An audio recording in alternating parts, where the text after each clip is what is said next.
Avui us donarem idees i propostes a fer a casa amb la nostra llana d'ovella. A casa nostra hi podreu trobar 3 tipus de llana: llana bruta recent esquilada, llana neta i llana cardada.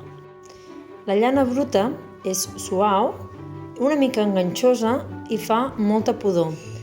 Us recomanem que utilitzeu guants a l'hora de manipular-la, doncs la seva olor es queda a les nostres mans durant molt de temps, fins i tot rentant amb sabó. La llana té moltes propietats. Una d'elles és conservar la humitat.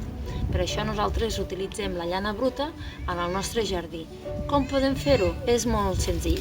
Només hem de col·locar una capa gruixuda de llana bruta a dintre d'un test i cada vegada que reguem o plogui, la llana absorbirà aquesta aigua i mantindrà les arrels de la planta humides.